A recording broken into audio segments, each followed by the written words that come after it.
MBBS માં admission માટેનો જ પ્રશ્ન હતો, વિદ્યાર્થીઓનો પ્રશ્ન એક જ તે પણ મેડિકલ લાઈનના વિદ્યાર્થીઓનો, બધાનો નહોતો ને, પણ છતાં બધા કેવા ભેગા થઈ ગયા, બધા વિદ્યાર્થીઓ બધા ભેગા થાય કે નહીં થયા? તો એ બધાને આપણે કેવું પડે, આદિવાસીઓનો પ્રશ્ન છે, આદિવાસીઓ બધા ભેગા થવું પડે. આ એકલા ખોપીના સાગબારા તાલુકાના એકલો ખેડૂતોનો પ્રશ્ન નથી, સમગ્ર આદિવાસી સમાજનો પ્રશ્ન છે. દિલ્હીમાં જે રીતના આંદોલન થયું અને આંદોલનની ચર્ચા અને ગુંજ આખા દેશમાં થઈ, એના પછી જે નિર્ણય લેવાયા એટલે શિક્ષણ મંત્રીએ રાજીનામું આપી દીધું અને હવે એ આંદોલનને ઉદાહરણ તરીકે મોટાભાગે બધા જ ઉપયોગ કરી રહ્યા છે. એટલે મનસુખ વસાવા જે છેલ્લા કેટલાય સમયથી સાગબારામાં જે આદિવાસીઓની જમીન જે છે, જે એમને ખેડવા નથી દેતા, એ વિષય પર લડી રહ્યા છે. ગાંધીનગર આવ્યા હતા, ગૃહમંત્રી સાથે વાતચીત પણ કરી હતી, નાયબ મુખ્યમંત્રી સાથે, અને એના પછી ફરી એકવાર એક કાર્યક્રમ દરમિયાન આદિવાસીઓને સમજાવી રહ્યા છે કે તમે જુઓ કે દિલ્હીમાં કેવી રીતના નીટ પેપર લીકનો મુદ્દો હતો, ખાલી MBBS સ્ટુડન્ટનો મુદ્દો હતો, છતાં પણ દેશભરમાંથી વિદ્યાર્થીઓ ભેગા થઈને આંદોલન કરી રહ્યા હતા. તો આપણે આદિવાસીઓએ સમજવું પડશે કે દાહોદ, છોટાઉદેપુર, નર્મદા કે પછી સાગબારાની વાત હોય, આપણે બધાએ ભેગા થઈને એક સાથે લડવું પડશે. સાથે જ શનિવારે ભેગા થઈ અને આંદોલનની પણ વાત કરવામાં આવી, એટલે કાર્યક્રમોની પણ વાત કરવામાં આવી છે. એ આખા ભાષણ દરમિયાન મનસુખ વસાવાએ સરકાર સામે તો ચીમકી ઉચ્ચારી જ છે, પણ સરકાર આદિવાસીઓની સામે નથી જોતી એ વાત પણ વ્યક્ત કરી છે.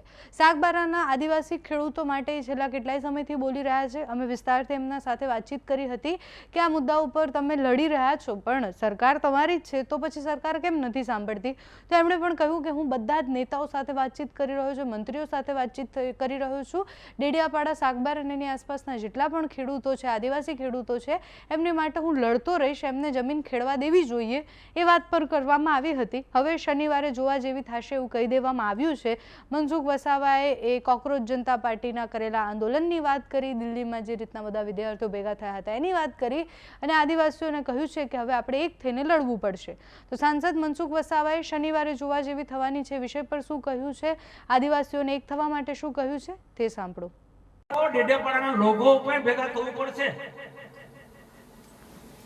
એ તમે જોયું ને, પ્રશ્ન હતો એક જ, MBBS માં જવું હોય તો નીટ પરીક્ષા પાસ થવી પડે, અને એમાં પેપર ફૂટી ગયો એ મુદ્દાને લઈને પ્રશ્ન હતો MBBS નો, ફક્ત MBBS ના વિદ્યાર્થીઓ માટે, MBBS માં એડમિશન માટેનો જ પ્રશ્ન હતો, વિદ્યાર્થીઓનો પ્રશ્ન એક જ, તે પણ મેડિકલ લાઈનના વિદ્યાર્થીઓનો, બધાનો નહોતો ને, પણ છતાં બધા કેવા ભેગા થઈ ગયા, બધા વિદ્યાર્થીઓ બધા ભેગા થાય કે નહીં થયા?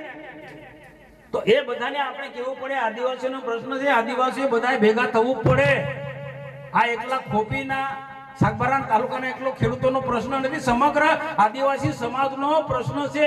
એ બધાએ સમજવું પડશે, અને બધાને મારી અપીલ છે, સાગબારા હોય, ડેડિયાપાડા હોય કે બીજા બધા જ, કે આ અને 2-4-5 કુટુંબનો પ્રશ્ન બહુ મોટી સંખ્યામાં છે ભાઈ. આ બધાને એમ જ રજડતા ના કરી મકાય, ઘેટા બકરા જેમ હાકી ના કરાય.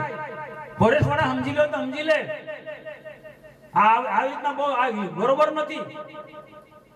ફરી પણ કહું, નવું ખેડાણું તો બરોબર 2002 થી ખેડતા આવેલા છે. હું કાલે પાછો દિલ્હી જાઉં છું, અને બેન આપણે તમારી રીતના જ્યારે સમય મળે તો ગાંધીજીની સત્યાગ્રહ પૂર્વક ખેડવા માટે જાઓ, સામનો ના કરતા ખેડવા જાઓ, અને ધરપકડ કરે તો કઈને કરી લેજો, કોઈ વાંધો નહીં, અને બાકીના બધા લોકો આપણે સમર્થન આપવાનું, પણ કોઈને કોઈ કાંકરી ચાળો આપણે નહીં કરો, કોઈ મુદ્દો મળી જશે એમને. હું તમને કોઈ દબાવવા માંગતો કે ડરાવવા માંગતો એવું નથી. હું જે સમજુ છું તે પ્રકારે તમે જાઓ ખેડવા માટે. કઈ ના, આપણો રેકોર્ડ પર તો બોલશે ને ભાઈ, અમે ખેડવા માટે ગયા હતા, આ લોકોએ પોલીસના રક્ષણ એમને રોક્યા, અમારી ધરપકડ કરી અને મૂકી રાખશે. તો કેટલા દિવસ મૂકી રાખશે? 2-4-5 દિવસ.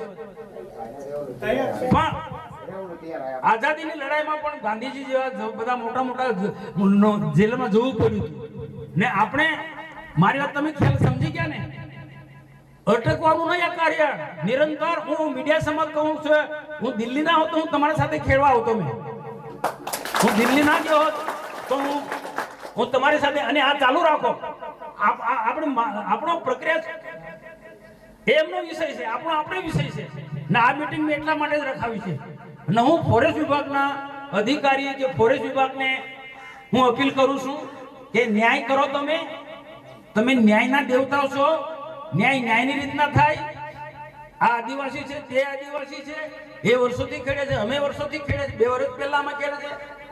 તો અમારી સાથે પણ અમારા ખેડૂતોને પણ ખેડવા દો, અમારા ખેડૂતોને પણ ખેડવા દો. અમારા ખેડૂત એટલે મારા તો બધા જ છે, એ આપણા છે, પણ મારા તાલુકાના, સાગબારા તાલુકાના લોકોને પણ ખેડવા દો. એવું સુરત જિલ્લાના ફોરેસ્ટ વિભાગના અધિકારીને અપીલ કરું છું. અને અમારી જે લડાઈ જે છે એમને અમારી સાથે ન્યાય કરો.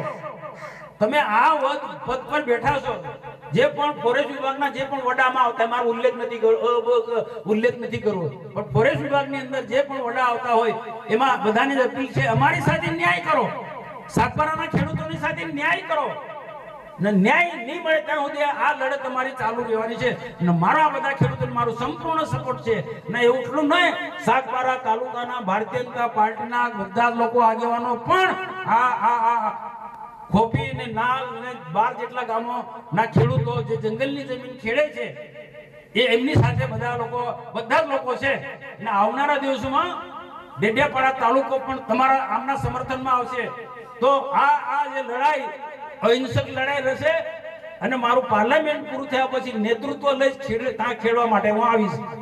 મારી ધરપકડ કરશે કઈ વાંધો નહીં, મારી સાથે મારી ધરપકડ છે તો ધરપકડ વળી લઈશું. મારી સાથે શંકરભાઈ તૈયાર છે ધરપકડ માટે. ચંદ્રકાંત તો બસ બધા લોકોએ અમે આકાશભાઈ આપણે બધાએ ધરપકડ વળીશું. નોંધ કરે ભાઈ ફોરેસ્ટ વિભાગ.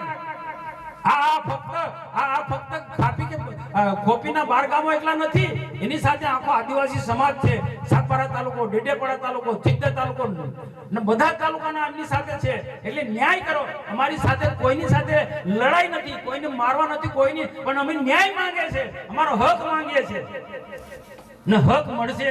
ને ભગવાનને પ્રાર્થના કરીએ, દેમોગરાને પ્રાર્થના કરીએ, બાતુજી મહારાજને પ્રાર્થના કરીએ, માં તાપી મૈયાને પણ પ્રાર્થના કરું. ને તાપીના ભાઈ શનિદેવ પણ તાપી કિનારે કે શનિદેવ તો ન્યાયના દેવતા છે. તમારી સાથે ન્યાય તો કરો. ભગવાનને પણ હું કહું છું, ન્યાય કરો તમે. આટલો હળહળતો અન્યાય તો કઈ રીતના ચાલવી લેવાય? આ હળહળતો અન્યાય છે ભાઈ. મહામંત્રી આપણા જે મગજમાં કોકલાનો હોય ને એમને કહેજો, સમજણ પાડજો. આ પ્રશ્ન આદિવાસીની લડાઈ છે, હકની લડાઈ છે. આ બધાએ સહકાર આપવો પડે, બધાએ આવવું પડે. હું કોઈનો ઉલ્લેખ નથી કરતો, હું તો બીજી પાર્ટી વાળાને પણ અપીલ કરું, બધા અમારી સાથે આવો ભાઈ. આ પેલા આમાં બધા જોડાયા કે નહીં નીટની વાળામાં.